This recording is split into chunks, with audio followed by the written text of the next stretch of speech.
Hello friends, তোমরা দেখছো movie গল্প। আজকে তোমরা পাবে ফরগটেন। মুভির শুরুতে দেখানো হয় একটি ফ্যামিলি কারে করে যাচ্ছে, আর এই পরিবারের সদস্যরা হলো জিনসুক আর তার দাদা ইয়নসুক, তার মা এবং তার বাবা। জিনসুক তার দাদাকে আদর্শ বলে মনে করে, কারণ তার দাদা লেখাপড়ায় বরাবরই খুব ভালো। তার দাদা কোনো বাজে নেশা নেই, তার দাদা তাকে যত উপদেশ দেয় তার সবগুলোই খুব ভালো ভালো। আর এই জন্যই জিনসুক তার দাদাকে খুব ভালোবাসে। আসলে এই পরিবার একটি নতুন বাড়িতে শিফট হয়েছে। জিনসুক সেই বাড়িতে কখনো আসেনি, কিন্তু এখানে এসে তার বারবার মনে হচ্ছে এর আগেও সে এই বাড়িতে এসেছে। তারা তাদের জিনিসপত্র শিফট করছিল। তখনই একজন লোক এসে জিনসুককে জিজ্ঞাসা করে ইউনসুক তার দাদা নাকি ভাই। জিনসুক অবাক হয়ে যায়। জিনসুক এর বয়স 21 আর তার দাদার বয়স 30। আর এই লোকটা কেন এমন প্রশ্ন জিজ্ঞাসা করলো, তার পিছনেও রয়েছে একটি গল্প। আর সেই গল্পটা ভিডিও শেষ হতে সাথে জেনে যাবেন। তো যাই হোক, তখনই সেখানে ইউনসুক চলে আসে আর সেই লোকটাকে নিচে পাঠিয়ে দেয়। আর দেয়ালে যে ক্যালেন্ডারটা টাঙায় তা দেখে আমরা বুঝতে পারি এটা 1997 সাল। জিনসুক তাদের বেডরুমের অপোজিটে একটা বন্ধ রুম দেখতে পায়। খাবার দাবার খাওয়ার সময় সে তার বাবাকে সেই রুম সম্পর্কে জিজ্ঞাসা করে। তার বাবা তাকে জানায় এর আগের ওনার সে রুমে কিছু জিনিসপত্র রেখে গেছে, সেজন্যই ওই রুমটা বন্ধ আছে। চিন্তার কিছুই নেই, কিছুদিন পর ওনার এসে জিনিসগুলো নিয়ে যাবে। জিনসুক সেই রুম থেকে কিছু আওয়াজ শুনতে পায়, কিন্তু তার মা বলে এটা বিদ্যুৎ চমকানোর আওয়াজ। এরপর তারা সবাই ঘুমিয়ে পড়ে। জিনসুক রাতের বেলা আবার সেই শব্দ শুনতে পায়। সে আস্তে আস্তে সেই রুমের সামনে যায় এবং দরজাটা খুলতেই যাবে অমনি ইউনসুক চলে আসে। জিনসুক তার দাদাকে বলে এই ঘর থেকে আওয়াজ শুনতে পাচ্ছে। তখন ইউনসুক বলে তুমি কি মেডিসিন নিছিলে আজ? আসলে জিনসুকের অ্যাংজাইটি ডিসঅর্ডার আছে। এই রোগের পেশেন্টরা ছোট ছোট বিষয়ে ঘাবড়ে যায়, রেগে যায় এবং ভয় পায়। এরপর জিনসুককে তার দাদা বলে চলো আমরা বাইরে থেকে ঘুরে আসি। এই বলে তারা যায়, কিন্তু সেখানে তাদের সাথে একটা দুর্ঘটনা ঘটে যায়। ইউনসুককে কিছু লোক কিডন্যাপ করে নিয়ে যায়। জিনসুক তার দাদাকে আটকাতে পারে না। সে এই গাড়ির নাম্বার প্লেট দেখে নেয়। জিনসুক তাড়াতাড়ি বাড়িতে আসে এবং তার বাবা মাকে বলে ইউনসুককে কি করে নিয়েছে। এটা বলে সে অজ্ঞান হয়ে যায়।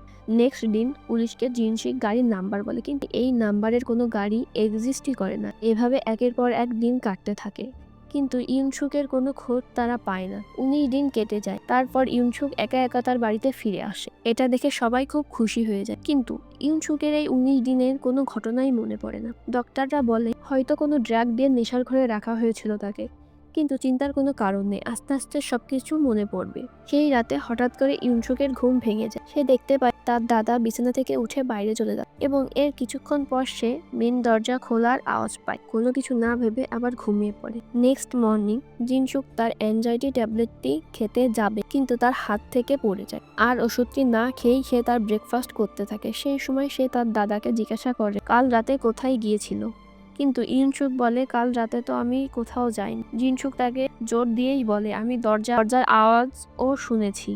তখন তার দাদা বলে তুমি মনে হয় স্বপ্ন দেখেছো। এরপর জিনসুক তার দাদার পায়ের দিকে দেখে এবং বলে তোমার পা ঠিক হয়ে গেছে। ইউনসুক তাকে বলে আমার সাথে মজা করা বন্ধ কর, নইলে খুব খারাপ হবে বলে দিচ্ছি। আসলে জিনসুক কোনো মজা করছিল না, সে এই কথাগুলো সিরিয়াসলি বলতেছিল। কিন্তু চিন্তা করো না, এই সব কিছুরই এক্সপ্লেন তোমরা। সেদিন রাতে জিনসুক বই পড়তে থাকে এবং তার দাদা তাকে গুড নাইট বলে ঘুমিয়ে পড়ে।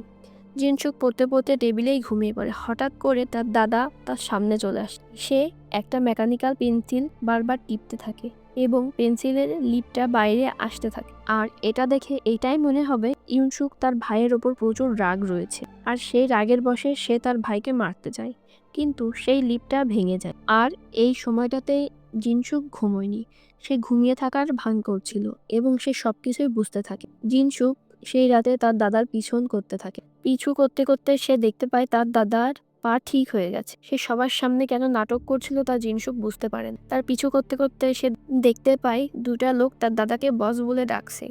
আর সেই দুটা লোক আর কেউ নাই, বরং সেই লোক যারা পুলিশ সেজে তার বাড়িতে এসেছিল। জিনসুক পিছু করতে থাকে, কিন্তু সেই দুটা লোক তাকে দেখে না। জিনসুক সেখান থেকে প্রাণপণ চেষ্টা করতে থাকে পালিয়ে যাবার। সেই দুইটা লোকের থেকে সে পালাতে সক্ষম হয়, কিন্তু তখনই সেখানে তার দাদা চলে আসে এবং তাকে বেহুশ করে দেয়। পরের দিন জিনসুকের ঘুম ভেঙে যায়।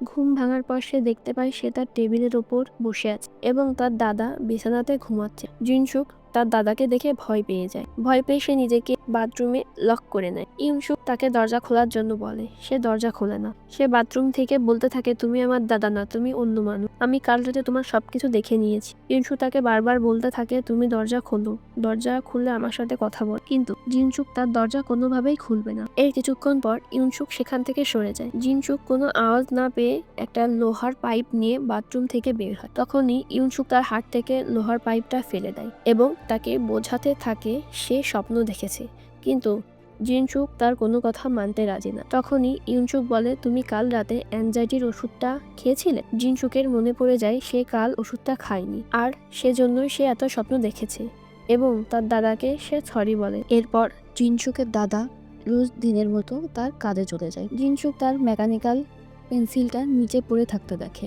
আর সে যখন মেকানিক্যাল পেন্সিলটা টেবিলে রাখতে যায়, দেখতে পায় টেবিলের ওপর তার লিপ ভেঙে পড়ে আছে। আর সে বুঝে যায় কাল রাতে যে স্বপ্নগুলা সে দেখেছে সেগুলা কোনো স্বপ্ন নয়, সেগুলো আসলে বাস্তবে ঘটেছে। আর এই জন্যই সে তার মাকে এই কথাগুলো বলে। সে বলে, কিডন্যাপের পর যে ইউনসুক ফিরে এসেছে সে আমার সুখ নয়, সে অন্য লোক। তার মা এইসব কথাগুলো শুনে ঘাবড়ে যায় এবং তার বাবাকে জানাতে চায়, কিন্তু জিনসুক বাবাকে আগে এইসব বিষয়ে বলতে বারণ করে। এরপর দেখানো হয় জিনসুক ঘুমিয়ে গেছে। রাতে তার হঠাৎ করে ঘুম ভেঙে যায়। সে যখন নিচে আসে তখন তার মাকে কারোর সাথে ফোনে কথা বলতে শুনে নেয়। সে শুনতে পায় তার মা বলতেছে, জিনসুক সব জেনে ফেলেছে, আমাদের যা করার তাড়াতাড়ি করতে হবে। এসব শুনতে শুনতেই জিনসুকে পা লেগে দরজায় আওয়াজ হয়। তার মা দরজা খুলে ফেলে, কিন্তু তার আগেই জিনসুক সেখান থেকে কোনো মতে বাইরে লুকিয়ে যায়। তার মা ফোনে বলতে থাকে, কেউ আমাদের কথা শুনে ফেলেছে, আমি শিওর কেউ আমাদের কথা শুনে ফেলেছে, দাঁড়াও আমি উপরে গিয়ে দেখে আসি জিনসুক তার রুমে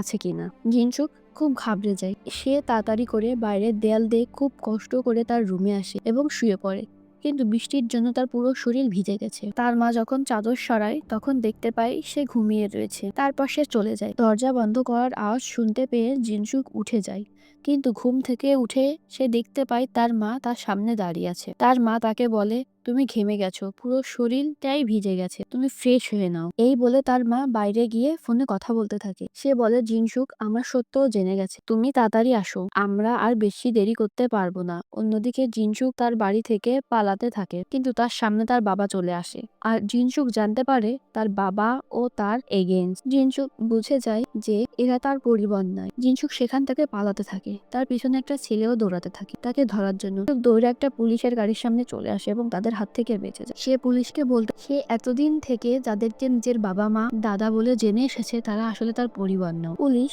জিনসুকের আইডি নাম্বার চেক করে এবং জানতে পারে তার কোনো মিসিং কমপ্লেন নেই। পুলিশ বলে, তুমি 41 বছরের একজন লোক, অথচ এতদিন পর তোমার মনে হচ্ছে যাদের সাথে তুমি আছো তারা তোমার ফ্যামিলি না। জিনসুক অবাক হয়ে যায়। জিনসুক বলতে থাকে, আমার বয়স 21। পুলিশ হাসতে থাকে। এরপর জিনসুক যখন ক্যালেন্ডার দেখে তখন সে দেখতে পায় এটা 1997 সাল না, এটা 2017 সাল চলতেছে। এরপর জিনসুক তাড়াতাড়ি করে আয়নার সামনে চলে যায় এবং আয়নার সামনে যে সে দেখতে পায় তাকে 21 বছরের কোনো তরুণ নয়, তাকে 40 বছরের একজন মিড এজ লোক ডাকতেছে। তখন সে বুঝতে পারে তারা বাড়ি আসার পর যে জিনিসগুলা শিফট করছিল সেই লোকটা কেন বলেছিল ইনসুক তার দাদা কিনা। জিনসুক অবাক হয়ে যায়। তার মাথায় অনেক প্রশ্ন ঘুরতে থাকে, তার জীবনের এই 20টা বছর কোথায় গেল, কেন তার কিছু মনে পড়ছে না। আর সেই লোকগুলাই বাকি যাদেরকে সে এতগুলা দিন ধরে নিজের ফ্যামিলি বলে ভাবছিল। আর সব প্রশ্নের উত্তর জানার জন্য সে আবার তার বাড়িতে চলে আসে। বাড়িতে আসার পর সে একটা গান শুনতে পায়। সে দেখতে পায় সেই ঘরের দরজা খোলা রয়েছে, যেটা এতদিন ধরে বন্ধ ছিল। জিনসুক আস্তে আস্তে সেই ঘরে প্রবেশ করে এবং সে যখন সেই ঘরে ঢোকে সে দেখতে পায় দুটো মেনলি কুইন পড়ে আছে এবং তাদের গায়ে রক্ত মাখানো রয়েছে। জিনসুক কিছু বুঝতে পারে না, সে অবাক হয়ে যায়। আর তখনই সেখানে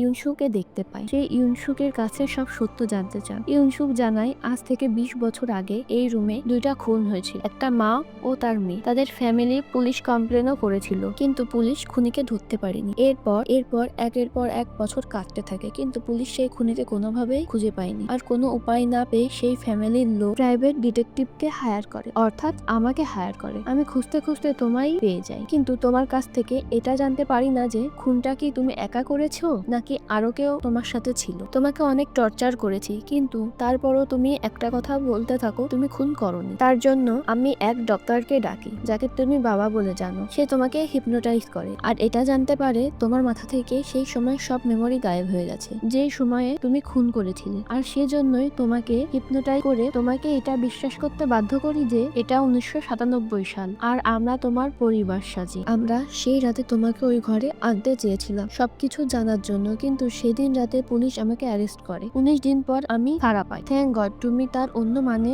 বের করেছিলে এবং ভেবেছিলে আমাকে কিডন্যাপ করেছে। আমরা এই রুমটাকে সেদিনের মতো সাজিয়েছি যেই দিন খুন হয়েছিল, যাতে তোমার সব ঘটনা মনে পড়ে যায়। আর এই সব শোনার পর জিনসুক বলে আমাকে তোমরা মিথ্যা খুনের দায়ে ফাঁসাতে যাচ্ছ, আমি কোনো খুন করিনি। এরপর জিনসুক ইউনসুককে গাড়িতে করে নিয়ে যেতে থাকে এবং বলে তুমি কি এসব কোনো কিছু বিশ্বাস করছো না? ইউনসুক উত্তর দেয় সবই বিশ্বাস করছি, কিন্তু এটা কোনোভাবেই বিশ্বাস করছে না যে আমি কোনোভাবে খুন করেছি। ইউনসুক জিনসুককে মারতে চায়, কিন্তু জিনসুক তদন্ত গাড়ি থেকে লাফ দেয় এবং সেখান থেকে পালাতে থাকে। জিনসুক গাড়ি নিয়ে তার পেছন করতে থাকে এবং আর এভাবে যেতেই ইউনসুকের গাড়িটা একটা গাড়ির সাথে অ্যাক্সিডেন্ট হয়ে যায়। অ্যাক্সিডেন্টের ফলে সেন্সলেস হয়ে যায়। জিনসুক এটা দেখে ঘাবড়ে যায় এবং আস্তে আস্তে একটা মেন রোডের উপরে চলে আসে। পেছন থেকে একটা গাড়ি এসে জিনসুককে ধাক্কা মারে আর এর ফলে জিনসুক সেন্সলেস হতে থাকে এবং তাকে হসপিটালে নিয়ে যাওয়া হয়। সেখানে জিনসুক যখন সেন্সলেস হতে থাকে তখন ফ্ল্যাশব্যাক আসতে থাকে। দেখতে পাই সে তার পরিবারের সাথে রয়েছে আর যখন তার পরিবারের সাথে গাড়িতে করে কোথাও যাচ্ছিল তখন তাদের কার অ্যাক্সিডেন্ট হয় আর এই অ্যাক্সিডেন্টে জিনসুকের বাবা মা দুজনেই মৃত্যু হয়ে যায় আর তার ভাই গুরুতর আহত হয়ে যায় এবং হসপিটালে অ্যাডমিট থাকে। এভাবে 6 মাস থাকে। ডক্টররা জিনসুককে বলতে থাকে 6 মাসের বেশি হয়ে গেল, তোমার ভাই হসপিটালে অ্যাডমিট রয়েছে, আমরা আর বেশি দিন তোমার ভাইকে চিকিৎসা করতে পারবো না, তোমার ভাইয়ের অপারেশন করাটা জরুরি। সেই সময় কোরিয়ার অর্থ ব্যবস্থা ভেঙে পড়েছিল আর সমস্ত সাধারণ মানুষেরা টাকার অভাবে ভুগতেছিল। জিনসুকের কাছে তার দাদার অপারেশন করার জন্য টাকা ছিল না। সে অনেক চাকরির জন্য আবেদন করতে থাকে, কিন্তু সেই সব জায়গা থেকে রিজেকশন পেতে থাকে। এরপর জিনসুক অনলাইনে পোস্ট করে তার খুব টাকার দরকার, আমি খুব অনেস্ট ছেলে, যে আমাকে টাকা দেবে আমি তাকে সেই টাকা ফিরিয়ে দেব, আমার ভাইয়ের অপারেশন করতে হবে, আমার খুব টাকার দরকার, আমি যে কোনো কাজ করতে পারবো। এরপর জিনসুকের কাছে একটা এসএমএস আসে। সে দেখতে পায় একটা লোক তাকে এসএমএস করেছে, তোমার কত টাকা চাই আমি দিব, শুধু আমার একটা কাজ করতে হবে। জিনসুক তার কাছে জানতে চায় কি কাজ। সেই লোক তাকে বলে একটা খুন করতে হবে। জিনসুক হতবাক হয়ে যায়, সে কোনো উত্তর দিতে পারে না। এরপর সেই লোক বলে দুপুর পর্যন্ত তোমাকে ভাবার সময় দিচ্ছি, তারপর আর এই অফারটা থাকবে না। আর এখন জিনসুক কিছু বুঝতে পারছে না কি করবে। একদিকে তার দাদা জীবন, যে এখন হসপিটালের বেডে শুয়ে আছে এবং অপারেশন না হলে সে মারা যাবে, আর অন্যদিকে তার অন্য লোকে তার খুন করতে হবে, অন্য লোকের জীবন নিতে হবে। অনেক ভাবার পর জিনসুক রাজি হয়ে যায় এবং সেই লোককে এসএমএস করে। সেই লোক তাকে ফোনে কল দেয়, কল করে তাকে অ্যাড্রেস দেয় এবং তাকে বলে বাড়িতে একজন মহিলা আছে আর 2জন বাচ্চা, তুমি শুধুমাত্র মহিলাটাকে খুন করবে, খেয়াল রাখবে বাচ্চাদের জন্য কোনো কিছু না হয়। এরপর জিনসুক সে অ্যাড্রেসে পৌঁছায়। এই অ্যাড্রেসটা আসলে সেই বাড়ি যেই বাড়ি জিনসুক বর্তমানে। জিনসুক সেই বাড়ির ভেতরে ঢুকে যায়। সে কোনোভাবে সেই মহিলাটাকে খুন করতে পারে না। জিনসুক কোনোভাবে মেনে নিতে পারে না যে সে তার ভাইয়ের জীবন বাঁচানোর জন্য অন্য লোকের খুন করতে পারে, আর এই জন্যই সে ফিরে আসতে থাকে। কিন্তু তখনই সেই মহিলাটা তাকে দেখে নেয় এবং চিৎকার করতে শুরু করে। জিনসুক তাকে বলে আপনি কোনো চিৎকার করবেন না, আমি এখান থেকে চলে যাচ্ছি। মহিলাটি চুপচাপ থাকে এবং জিনসুক বেরিয়ে আসতে থাকে, কিন্তু তখনই তার মেয়ে জিনসুককে চাকু হাতে দেখে নেয় এবং সে ঘাবড়ে যায়। ঘাবড়ে গিয়ে চিৎকার করতে থাকে এবং চিৎকার করতে করতে ওপরের রুমে চলে যায়। জিনসুক তার পিছু দৌড়াতে থাকে এবং বলতে থাকে চিৎকার করো না, আমি এমনি চলে যাব। কিন্তু সে মেয়েটি চিৎকার করতে থাকে এবং অ্যাক্সিডেন্টলি জিনসুকের হাতে সে মেয়েটি খুন হয়ে যায়। জিনসুক কান্না করতে থাকে আর বলতে থাকে আমি বলেছিলাম চুপ থাকার। তখনই সেই মহিলাটি সেখানে চলে আসে এবং তার মেয়ের মৃতদেহ দেখে সেও চিৎকার করতে থাকে। জিনসুক কিছু না বুঝেই তাকে চুপ করাতে যায় এবং দুর্ভাগ্যবশত সেই মহিলাটিরও তার হাতে খুন হয়ে যায়। জিনসুক সেখান থেকে কান্না করতে করতে বেরিয়ে আসতে থাকে, কিন্তু তখনই একটা বাচ্চা ছেলে তাকে দেখে নেয়, তাকে দেখে ডাকতে থাকে এবং তার মায়ের কথা জানতে চায়। জিনসুক তাকে বলে বিছানায় গিয়ে চাদর মুড়ি দিয়ে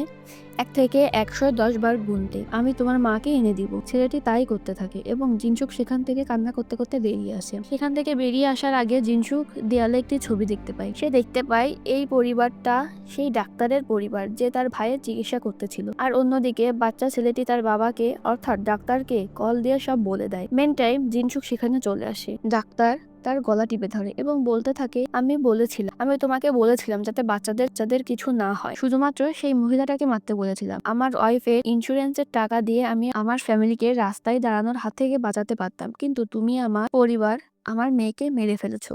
এসব বলতে বলতে সেই ছাদের রেলিং খুলে যায় এবং এবং ডাক্তার সেই ছাদ থেকে পড়ে যায় এবং মারা যায়। এরপর জিনসুক তার ঘরে বন্দি থাকে এবং প্রচুর কান্না করতে থাকে। সে ভেঙে পড়ে আর এমন ট্রমার জন্য সে সমস্ত ঘটনাকে তার মাথার মধ্যে বন্দি করে ফেলে। জিনসুক সেই মেমোরিতে নিজেও ঢুকতে পারে না আর সে ভুলে যায় সে কোনো খুন করেছিল। এখানেই ফ্ল্যাশব্যাকটা শেষ হয়ে যায়। জিনসুক দেখতে পায় সে একটা হাসপাতালের বেডে শুয়ে আছে এবং তার কাছে ইনসুক এসে। ইনসুক বলতে থাকে, একটা মানুষের মরে যাওয়াটা কত কঠিন তাই না? আমাদের দুইজনেরই অ্যাক্সিডেন্ট হয় কিন্তু আমরা এখনো বেঁচে আছি। এই কথা বলে ইনসুক জিনসুকের স্লাইনের মধ্যে একটা বিষ ইনজেক্ট করতে যাবে কিন্তু তখনই জিনসুক বলে, ভিকটিমের পরিবারকে বলে দিও আমি খুব দুঃখিত, আই অ্যাম সো সরি। আর এই কথা শুনে ইনসুক ইনজেকশনটা ফেলে দেয়। সে বলে, তার মানে তোমার সবকিছু মনে পড়ে গেছে? তুমি বলো, তুমি কি এই খুনে একাই ছিলে নাকি আরো কেউ ছিল? কেন তুমি খুনটা করেছিলে? তুমি জানো খুনের পর সেই ছেলেটার সাথে কি হয়েছিল? তার রিলেটিভরা তার সমস্ত টাকা পয়সা সম্পত্তি নিয়ে নিয়েছিল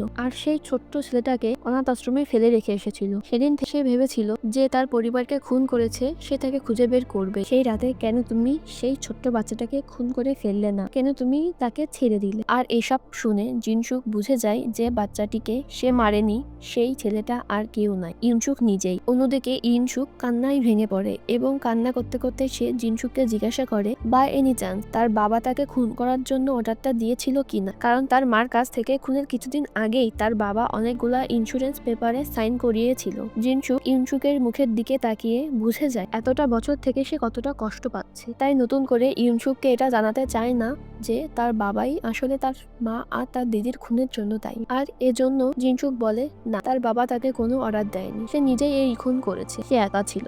কিন্তু ইনসুক জিনসুকের চোখের দিকে তাকিয়ে বুঝে যায় তার বাবাই এই অর্ডারটা দিয়েছিল। সে জিনসুককে বলে, তুমি কি আমাকে এতটাই বোকা ভাবো যে আমি এটা বুঝতে পারবো না আমার বাবা আমার মাকে খুনের অর্ডার দিয়েছিল? এরপর জিনসুককে বলে, অল দ্য বেস্ট। এটা বলার পর সে সেখান থেকে চলে যায়। সেখান থেকে চলে আসার পর সে ছাদ থেকে ঝাঁপ দিয়ে নিজেকে মেরে ফেলে। অন্যদিকে জিনসুক সেই বিষের ইনজেকশনটা নিয়ে নিজের গায়ে পুশ করে দেয় এবং নিজেকে মেরে ফেলে। আর শেষে দেখানো হয় কার অ্যাক্সিডেন্টের আগে জিনসুক তার পরিবারের সাথে পার্কে ছিল আর সেই পার্কে ইউনসুকের সাথে তার দেখা হয়েছিল। তারা একে অপরের সাথে কথাও বলেছিল। আসলে সেই দিন থেকে তাদের জীবনটা কানেক্ট হয়ে গিয়েছিল আর আজ 20 বছর পর তাদের জীবনটা একসাথে এখানেই শেষ হলো। এই মুভিতে কাকে দোষী বলে মনে হয়?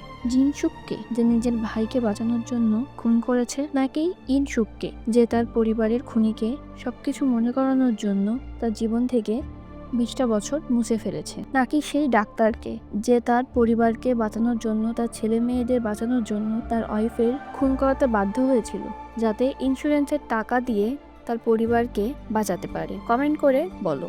তো ফ্রেন্ডস, এই ছিল আজকের মুভি। যদি মুভিটা ভালো লেগে থাকে তাহলে লাইক করো, কমেন্টে তোমাদের মতামত জানাও আর বন্ধুদের সাথে শেয়ার করো। আর নিত্য নতুন মুভি পেতে সাবস্ক্রাইব করো।